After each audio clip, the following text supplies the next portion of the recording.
The Dillen Doll, Chapter 5. O bring me the boatman. The vast waters, brown and powerful, mocked her, surrounding her with their coldness and unrelenting lapping, like the evil chattering of unseen devils and sprites. The flimsy wood and the misplaced confidence of the mere mortals around her gave her no comfort. These were the greedy waters that had claimed her father, had enslaved him in life, and then had choked him in death. They had broken her heart, and now perhaps were bent on stilling it forever. And yet that very heart was now locked in a tormenting conflict of fear and thrill, of lust for life and terror of death, at battle at once within her. The sky beyond drew her towards the pale promise of hope and freshness of a new day. Dolly suddenly felt her fingers and wrist ache from the grip in which they were locked, and in her weaker limbs she tasted the strength that had hitherto been unknown to her. She turned her head cautiously to look at Moss, just behind her left shoulder, and he caught her eye. He grinned. He seemed to know. Saturday night had been like a squall of noise and anger, bolstered by the drunkenness of new ale. Dolly gladly avoided her gaffer Harrison Marley all night after she had heard him embarking spluttered obscenities at his wife, Jessie, early in the evening from halfway up the mildewed staircase that led to their lodging. The entire pub had heard raised voices coming from the scullery at around 8 o'clock, but all that later round ruction amid that beer-swelling mob had absorbed whatever followed behind the skewed inner door. Needless to say, when Harrison did emerge to face the public, his demeanour was foul and menacing, and he'd spent the whole night at the parlour end of the bar, scowling into a mug of beer and scheming drowsily with Auntie Proud, himself more than happy to lead a conspiratorial ear if it meant a share of Spite's wayward access to the barrel. Jessie Marley never emerged all that night, so Dolly, along with May, the long-suffering barmaid, was left to dodge between the two barrooms, slopping and pouring, splashing and foaming, penny-raking and soaking, and all the while taunted by the angry thirst of a roaring roomful of uneasy end-of-the-week revellers with no homes to go to. There was no singing to be done that night. The caustic atmosphere brought on by the landlord's smouldering fury had stained the evening with a bubbling unease that flicked across every face and tarnished every conversation. But at one point, during an unexpected lull across the bar, Dolly felt herself wondering if the entire agitation was her doing, anxious as she was about Moss's plans for them both in a dawn that lurked somewhere a mere few hours away. The dark room and rough bed were both empty when, hours later, she wearily pushed open the familiar door and stared at their stillness for a moment, her mind weaving its way through possibilities and excuses until finally she lay down alone, a shawl still wrapped around her, and slid off into sleep. Moss was in the room when she woke, and darkness still in charge, causing him to bump noisily into the bed leg and hiss some homespun curse in the black dampness. "Are you hurt?" she whispered. "What are you doing? There's a candle." No, we have to be leaving," he said. "It's so early, sorry, but we must leave. A long day for us." She saw his mouth shape a smile as her better eye mellowed to the gloom. She forced herself to rise, her mind slowly focusing, her body slowly coming to life. The empty garths and cobbled entries echoed to the clump of Moss's boots, but Dolly's light feet and worn shoes made hardly a sound, and frankly would have fooled no one, despite the massive reefer jacket she was wearing and the bottle blue wool cap that was pulled down across her brows. They passed not a soul as they made their way to the river. Again, it was only a spice box of noise that peppered this moonlit night. A baby's cry from dimly lit upper room, a retching cough behind a privy door, the dull chime of a hearth clock down an alleyway to the hovel beyond, and a long, lone bark of a dog, all bouncing through the warren of streets from somewhere far on here. Moss strode with resolve, and Dolly limped after him like a shadow, her mind a mixture of bewilderment and dread. She tried not to fear what lay ahead of her, and tried equally not to wonder why this man had so insisted on her presence. Had he insisted? Had he explained? Was that the true desire that sparked in his eye, or a twisted plate of schemes and secrets that fired his enthusiasm? On they tramped the one-eyed man and the lame scarecrow. Another clock, with much more authority, chimed a count of 4 somewhere in the city above them. Yet another, or perhaps the echo of the first, sounded somewhere far off to where the wind now blew, And then they were at the river's edge, and further downstream than Dolly had ever ventured before, away to where the slope of houses falling from Byker lay sleeping and still. Dolly became aware of a solitary figure standing hunched against the chill by the water's edge. A large rowboat rocked and bobbed a yard or so into the water. There were no other crafts moved within earshot, though Dolly knew that the smooth river was set to cheat noise and stretch the senses. She was peering nervously about her when Moss's voice broke the silence. Close to her, suddenly, near enough to her face that she smelt the dark stain of tobacco on his breath. "Say nought," he panted, "no voice, and wait." She stood fixed as Moss wordlessly approached the other man, and the two of them busied themselves at the mooring. Dolly stared at the river as the fear inside her absorbed the greater width, the new closeness, the overwhelming expanse of its presence at this point of the existence. Shipless, bridgeless, free of quay and jetty, the mighty Tyne had come here to stretch a strength that was usually stifled by the constraints of its familiar role as servant to commercial endeavour a mere quarter-mile upstream. Suddenly, Moss was motioning to her with an agitated gesture to join him. With a walloping heart, she hobbled over to where the other man was already stepping from the water's edge into the boat. Moss motioned for her to do likewise. She felt the grasp of the icy water around her feet. She lifted her better leg over the wooden rim, and all at once she was afloat, uncertain, unbalanced, cowering halfway between standing and sitting, and finally finding the smooth flatness of the rower's boat, which she gripped with sweating hands and tightening legs. She heard water playing among the wood beneath her feet, and then the boat lurched as Moss stepped in, and they skimmed slowly into the midstream. The air grew suddenly colder. Dolly gasped for breath. It came, and she sank to accept that she was gliding to an inevitable life's end. There was nothing she could do now. The river would claim her like it had claimed her father, and likely her mother, 100 years or more. And 100 or more before them. There was more comfort in that company, at least. She felt the nudge of Moss's clenched fist against her shoulder. He was manoeuvring the long oars behind her while the other man handled those in front. The huge sculler seemed empty apart from this trio of silent humanity. She gingerly turned to look at Moss. He was working hard at the task. He threw his head in the direction of the shore that they had just left. She gazed away in that direction. The grey glow of a new dawn was just beginning to cast a silhouette of floating buildings, stocky cottages and rows of block-built warehouses, a holy place topped by a castle's roof, a spike of a spire, a square-rigged vessel tilted at a tumbling angle, dragged by madden men onto a dry land, terraced smacks lined up with their hulls shamelessly exposed, and a mountain of felled trees trimmed and stacked like dead men, tidy and lifeless. She remembered that another shore faced this one and turned to see it. The early greyness fell brighter on that side, and vessels of every size and shape were crowded at its edge, some as still as graves, others animated by crew and caretakers, occasionally voicing grinding capstans, stretching sail and wrapping net. Beyond these, noble buildings and proud taverns stood, and what could have been a timbered playhouse or perhaps a rich man's hideaway loomed larger than any. She saw how the river peeled away in a broad bend, and that this was to be their watery path, carrying as it was, a mere stone's cast beyond them, a half-rigged brig nearing to the limits of its ample depth. Their tiny sculler approached it at a wide berth, but Dolly dipped lower, a new fear washing over her as the sheer scale of its hull, floating unskirted by the rise of the quayside landings, towered over them like a massive beast of burden. Suddenly the watery way beneath her offered a homely security in comparison, and once they had left the monstrous presence of the brig behind them, Dolly's whole being untightened, and she calmly wallowed in these new sights and sensations that Moss had promised that this strange voyage would bring.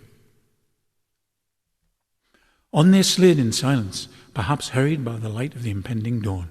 How furtive this venture was supposed to be, Dolly didn't know, but the game of chance, pitted daylight discovery against sandbanks and shallow draughts was one that had been to be played with speed and dexterity. That much was evident. Dolly was at ease enough now to feel hunger in her stomach and coldness around her bare legs. Although this Sabbath morning presented few moving vessels, the nearest to the open sea meant that more and more ships were crowded at each side of them, moored and motionless. Only the occasional flag added colour to the greyness of this dawn, fluttering lazily from high riggings and tall masts. The water beneath them was greener now, with sparse patches of greasy thickness bearing witness to the river's roll and relieving the townfolk of their unwonted dross. The men with her raised their oars briefly for a breather, at which point the figure in front held up a brown bottle to his lips, which he then raised over his shoulder back in her direction. She glanced at Moss. He nodded at her to take it, and she dared to lean forward, take it from their fellow traveller, and pass it back to her man. Moss nodded again for her to take a drink. She swigged back a sharp draught of the sour liquid, probably some old ale that had been carried for a long way for a long while, and then handed it to him. He did the same, and she passed it back to the silent stranger in front of her. The two men sat for a heartbeat and then splashed their oars back into the dark water. A new dread slowly drifted over her. The purpose of this silent voyage still eluded her. She fought off the distrust for these men that had begun to burrow into her being, one whom she had known for so short a time, one whose face she had not even seen yet, and she herself dressed like some ragged geezer or a gypsy harlot, shielding her womanhood from friend and foe alike, was a living travesty on this waterway of superstition and fancy. A female afloat was a curse, a stigma, a death mark. What foolish devotion had brought her to this place? The men were oaring easily now as the current took hold of their tiny craft. Moss pulled hard on the rope rudder, and she saw him search the north bank for somewhere predetermined, it seemed, where their journey would end. The clouds of night were clearing in front of them, and a weak sun had almost cleared the horizon. The opposite bank was still thick with slumbering hulls, but the near side was more sheer and a haven for smaller skiffs and tubs with bigger black-tipped fisher smacks slotted at random between them. The stranger, in arm lengths in front of her, half turned and muttered in a Scotch voice to catch Moss's attention. "There," he pointed off to the shore. "Hard to leeward, but guard against the current. We'll be on the black middens beyond, that'll finish us." Moss leaned heavily to one side and shortened the rope. "No slander about the man. Easy on it. This side of the boy. The entrance to the gut is between the fort. Coax it, slice it slow, back, forth, back, forth." Moss was silent. He seemed to understand, despite the orders having no meaning to Dolly. Her eyes followed the rise of the cliff that grew high above them now, and the high walls and the towers of some ancient place rose up at its peak. The river had widened beyond recognition and had surrendered to the sea, something that Dolly hadn't seen since childhood. The distant raw and slate-grey expanse entranced her for a long moment. A longer, low stone harbour wall reached out from the farther bank, tipped by a grey lighthouse whose beam had died before they had cleared the last bend of the river. Their boat was now easing slowly, gently, towards a jetty on the near shore, with Moss leaning heavily on the rudder, and the stranger choosing when to work an oar here, an oar there, with practised skill. The boat skimmed and bumped up to the dry wooden structure, and the stranger was up and scaling a set of much weathered rungs, rope in hand, before the vessel had come to a halt. Using an oar, Moss edged it nearer to the framework, and without being told, Dolly carefully rose and reached for the ladder. With little dignity she hoisted herself up, taking the strain on her numb limbs with her good shoulder. A grimy hand was waiting at the top for her. The stranger hauled her up like she was a bag of ballast and pushed her aside. It was only then that she saw that she had not been the only cargo on this journey. The man was kneeling now, leaning unsteadily over the ladder as Moss was pushing vertically up the sheer shafts, a sturdy wooden box, riveted and lined in brass, about the size of a bolster on her belt, but much heavier. Dolly watched with a mixture of realization and worry, knowing that this was the awkwardness of the task and the shape of the object rather than its bulk that was the issue, and she knelt beside the man instinctively and tried her best to be helpful. The box was soon on the jetty at their feet, and Moss rose up next to her from the boat without looking at her. Between them, the two men picked up the box and, still without a word, carried it briskly towards the land end of the jetty. Dolly followed, her insides churning. She had known from the start that this was the reason for this strange voyage, but her lack of understanding as to her own part in this enterprise had caused her to dismiss it from her mind. She now carried that confusion like a burden, as cumbersome as the one being manhandled in front of her. The mooring at which they arrived was a crumbling, dilapidated landscape of rotting hulks, abandoned nets and crumbling hovels, and was deserted still on this early Sunday morning. Dolly could hear the rush of the sea nearby, but nothing more. The two men made for the doorless hut that backed up on the foot of the cliff and carried their load inside. Moss came back out alone and, smiling, came close to her. She stared at him, not returning his smile. He took her weak hand. He knew she liked this, as it broke down the barrier that she often feared her disability might raise between them. But at that moment, the barrier was of his making. "Job is done," he said softly. She stared at him. "What job?" she said. "What was that? What did we just do?" "Oh, it was not a wrong thing," he said. "That's what you fear." No, it was a good thing. It was a help to everyone. We are," he hesitated, searching for the words. "We are salvatori. We help people." "I don't know what you mean," she said, staring at his face, trying to know him. Behind him, the other man emerged from the hut and grunted at them. "Time we moved on," he said. "The boat secure?" "Yes, I'm sure," said Moss. Dolly was surprised to see him not in charge, to be answering to someone else in this way. They set off walking along the meagre stone causeway at the foot of the cliff, past the abandoned paraphernalia of the local fishing trade, until their path widened and opened to the sea. An old woman passed them, without a word, carrying an empty pannier and smoking a grey pipe. An odd figure or two were visible on the beach now, where the morning tide was lapping far beyond a clumsy scattering of brown rocks. As they walked, the sun cleared the gloom and Dolly felt the warmth on her face. The cliff at their side had mellowed into a gentle green slope. The air was salty but fresh. The sky was wide and open and soothed her like a song. The men were ahead of her, talking closely as they walked. She took in the vista, the huge emptiness of sea and sky, and allowed herself a voice. "Oh, where is the boatman, my bonny hinny?" she sang. "Oh, where is the boatman? Go bring him to me." A gull chorused back at her, and for a moment she forgot where she was and what she was doing here. It almost felt like this was where she belonged. They were at the top of the bank now, and Dolly could see rows of houses and bigger buildings stretching away along the higher shore. She was silent again. There was a pump next to a low wall, and Moss was leaning down to drink from it. The other man was wiping his face with a brown rag. She sat away from him. He looked at her for the first time. "Dolly, is it?" he asked. "Aye, it is," she responded. "I've seen you at the horse, heard you singing. You can certainly deliver a tune, but you shouldn't be here. It's no place for a woman, river work." "River work, you call it?" Dolly retorted. "Ill work, I reckon. Something crooked. There's no place for anyone in that." He didn't reply. "So you're an old friend of Moss?" she asked, aware that her last words had had a barb ill-suited to talk between strangers. He stared back at her. "No, not an old friend. Maybe not a friend at all. We merely have common interests. No more than that." "What's your name?" she asked him. He thought for a moment and said, "Parish. Alec Parish. For the town of Leith. You ken where that is?" "Scotland, I reckon." He smiled to himself. "Aye, Scotland, fair Scotland, but a long time since I've seen it. Huddled in poverty here below the borders, with neither friend nor foe, trusting no man, no woman." He glanced sideways at her. "But young Jippo," he jested at Moss, still leaning on the pump, "or whatever his origins might be, he has no axe to grind with the likes of me, and he knows injustice when he sees it, I reckon, more than most. More than I do, maybe." Dolly was puzzled and uncertain. "Maybe, but all this creeping about at such an early hour. What was it, that box?" she said. "What was in it to make such secrecy and dark journey in need?" Parish spat at his feet and rubbed the results into the dust between them. He stared for a moment at the ocean. "Did you ever hear tell of the strike, the Keelman strike, some 40 years ago?" he asked her. Her brow twisted. He answered himself. "No, you're too young, and it's never spoken of now. But it was a dreadful, woeful time, I remember. My own father was lost to me at the cause of it." "Your father was a keelman?" she asked. "But how could the keelman strike? Why, if there was work to be done, why would they choose to stop at it?" "No, you don't grasp it," he sighed. "There's always a good reason for a stoppage like that, and usually an unjust, starving, struggling reason, and a decision not easily taken. In those days there were those who were making money while being far away from the work of the river, while those who were toiling and risking upon it were sweating away for a pittance.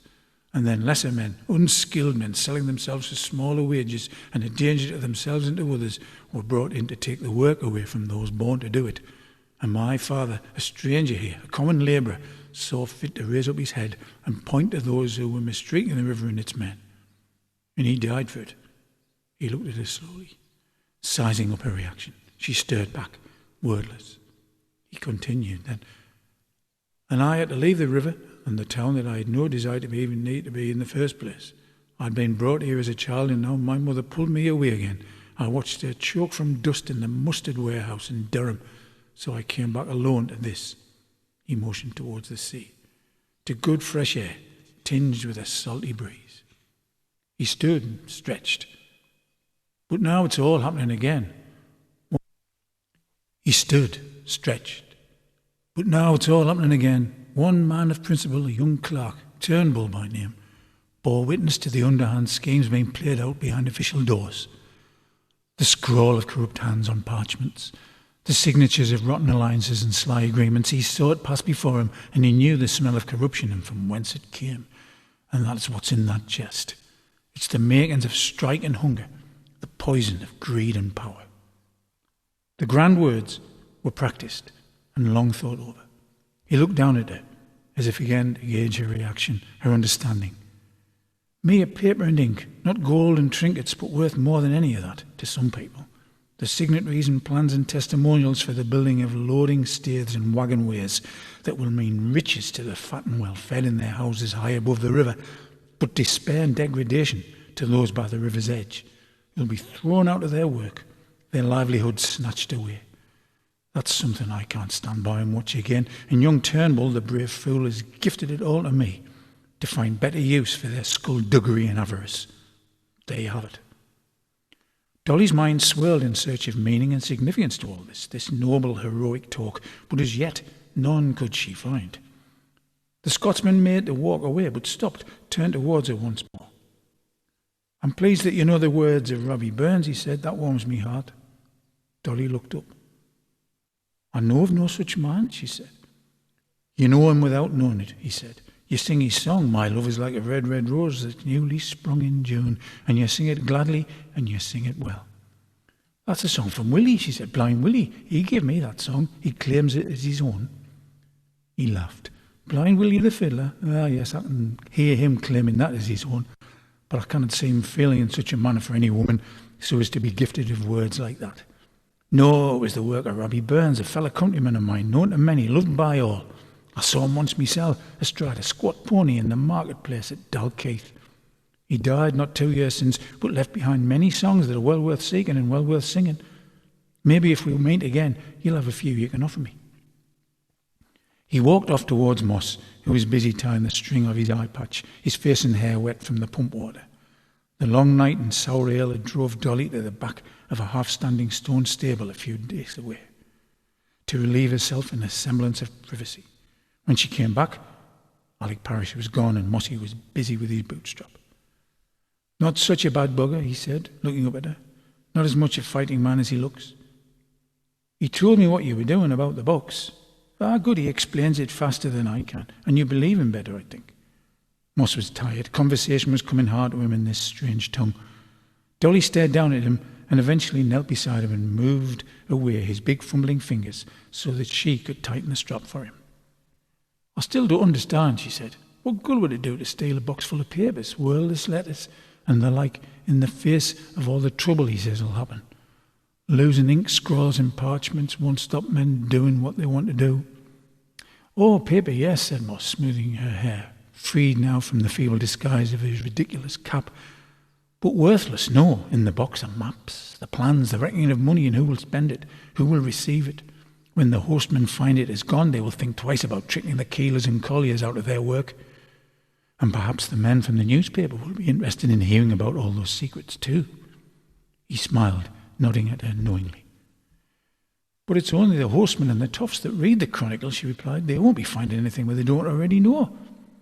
No, my dear one, he said. The newspaper is important for everyone, even you, even me.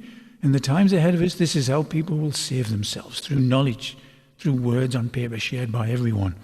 That is what that paper, he nodded towards the hidden box, it's so like treasure. It's a box of treasure. Yes, that's what it is. Dolly stared back at him. But it means nothing to me, she said, and I can't read. I can't write words. How will that help the likes of me? Moss smiled. I will teach you. Yes, I will. He stood up. But not today. The sun is warm now. We can sleep on the green grass by the broken church, and then I know a tavern where I have friends, maybe. Come. Dolly stood heavily, weighed down by thought as much as fatigue. The brightness of the morning sun would slowly soothe her as they tramped steeply towards the bare brown bones of an ancient ruin. It stood high above the river's mouth, guarded defiantly by a once mighty edifice of battlements and broken walls, its blind windows still peering seaward, wary of approaching Norsemen in their dragon-driven sailboats. As she began to climb towards it, Dolly's mind was in a dazed turmoil. With all this talk of printed words, signed documents, and trust and deceit, by the time they reached the outer walls of the ruins, she was exhausted and dizzy. The pair of them lay down together in a hollow lit by sun but hidden by tall grass. She felt his strong but gentle hand run down her face, stroke her neck, and rest easily on her chest. And then she was asleep.